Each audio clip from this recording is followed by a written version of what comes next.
Minister కూర్చొని ప్రజావను మీరు కూడా సహకరించాలి హౌస్కి ప్లీజ్. అధ్యక్ష మినిస్టర్ అధ్యక్ష ఇప్పుడు తప్పకుండా అప్పుడు ఏలూరు సాంబశివరావు గారు అయితే క్వశ్చన్ వచ్చేది అధ్యక్ష.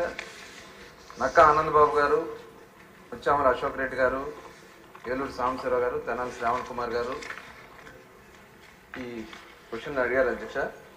నిజంగా అప్పుడు మీరు చెప్పినట్లుగా వాస్తవానికి గత ప్రభుత్వం వైఎస్ఆర్ పార్టీ ప్రభుత్వం జగన్మోహన్ రెడ్డి గారి ముఖ్యమంత్రి గారి నాయకత్వంలో ఆ రోజున పెద్ద ఎత్తున ఇసుకని ఏ రకంగా వాళ్ళు ఉపయోగించుకోవాలా, దాని మీద వచ్చే ఆదాయాన్ని ఏ రకంగా చేయాలనేది మొట్టమొదటి నుంచి వాళ్ళు ఆలోచన చేసుకున్నారు అధ్యక్ష.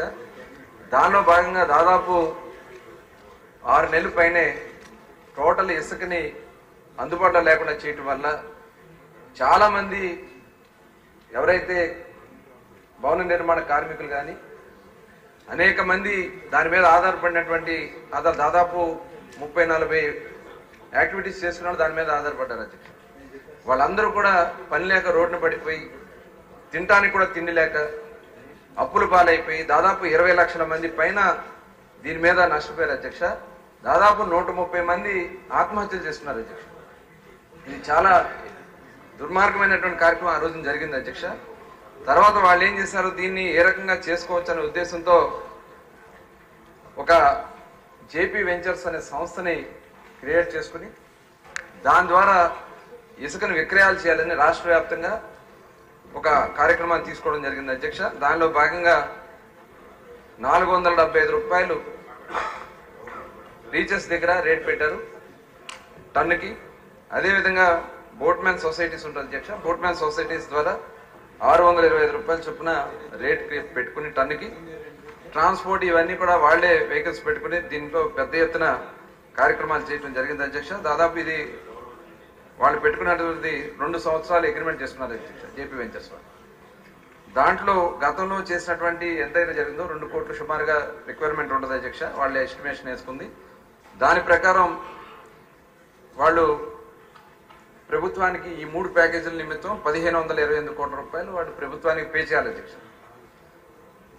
దాంతోపాటు యాక్చువల్గా ఇక్కడ అన్ని కూడా లీజ్ పీరియడ్ అయిపోయింది, తర్వాత కొన్ని ఈసీ పర్మిషన్స్ లేనివి, తర్వాత కొన్ని సొంత మిషన్స్ ఎక్కడైతే మనం మాన్యువల్గా వాడాల్సినవి ఇవన్నీ కూడా పట్టించుకోకుండా మిషనరీ పెట్టి హెవీ మిషనరీ పెట్టి వాళ్ళు ఇష్టం వచ్చినట్లు వాళ్ళు ఇసుక అంతా కూడా తరలించుకున్నారు అధ్యక్ష.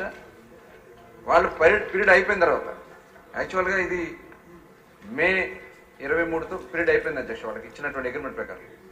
తర్వాత ఇంకొక 6 నెలలు కూడా వాళ్ళు చేసుకున్నారు అధ్యక్ష 2023 వరకు. వీళ్ళు కట్టాల్సింది ప్రభుత్వానికి ఇన్స్టాల్మెంట్స్ రూపేణా కట్టాల్సింది 570 కోట్లు. అదేవిధంగా డ్రెడ్జర్ శాండ్ కింద 39 కోట్లు. ఏపీఎండిసి అంతకుముందు ఉన్నటువంటి స్టాక్స్ కానీ ఐటీ అసెట్స్ కానీ కలిపి 158 కోట్లు. స్టాంప్ డ్యూటీ 30 కోట్లు, జిఎస్టీ 42 కోట్లు, మొత్తం కలిపి 840 కోట్ల రూపాయలు వీళ్ళు బకాయి పడ్డారు అధ్యక్ష. ఇది అఫీషియల్ గా రికార్డ్స్ ప్రకారం ఉన్నటువంటి అంశం.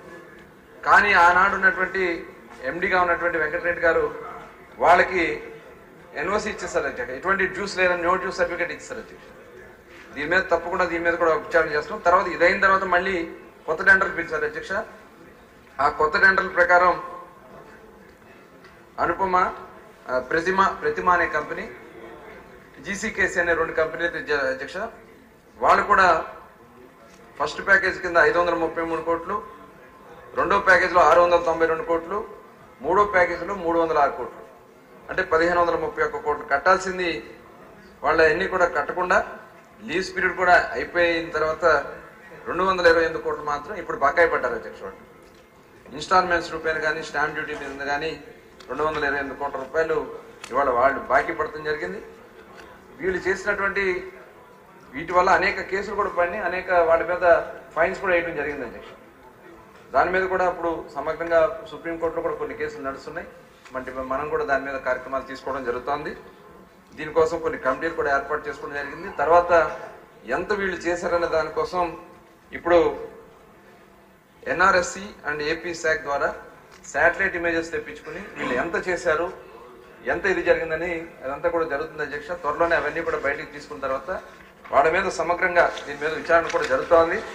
సీరియస్గా దీని అయితే చాలా సీరియస్గా మనం కార్యక్రమాలు తీసుకోవడం జరుగుతుంది అధ్యక్ష. అయితే ఇప్పుడు ప్రజెంట్ ఇసుక ఇబ్బంది రాకూడదని చెప్పి గౌరవ ముఖ్యమంత్రి చంద్రబాబు నాయుడు గారు గతంలో 2014-19లో కూడా ఉచితంగా ఇసుక ఇచ్చాం అధ్యక్ష.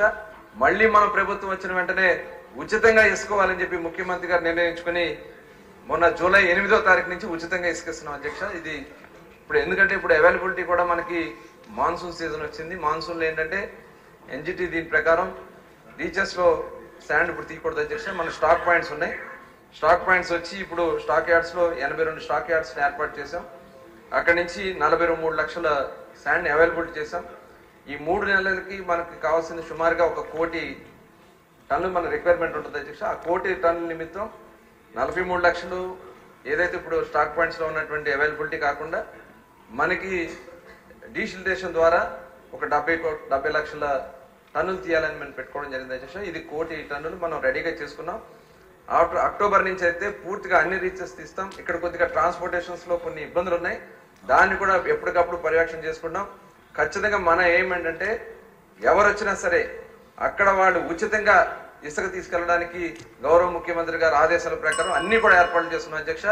ఎట్టి పరిస్థితుల్లో కూడా ఎవరైతే గత ప్రభుత్వంలో చేసిన అన్యాయాలు చేసినటువంటి ప్రతిమ కానీ జేసీకేసీ కానీ ఈ జేపీ సంస్థలు కానీ ఎట్టి పరిస్థితుల్లో తప్పించుకోలేరని కఠినమైనటువంటి దాని మీద ఎంక్వైరీలు చేసి ఫిక్స్ చేస్తామని తెలియజేస్తాను.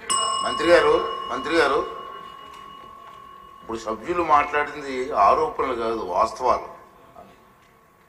దీనిపైన మీరు చాలా కఠినంగా ఎంక్వైరీ చేసి శిక్షించవలసిన అవసరం ఉంది. ప్రభుత్వం తాలూకు ఖజానాన్ని కాపాడవలసిన అవసరం కూడా ఉంది. Please time please.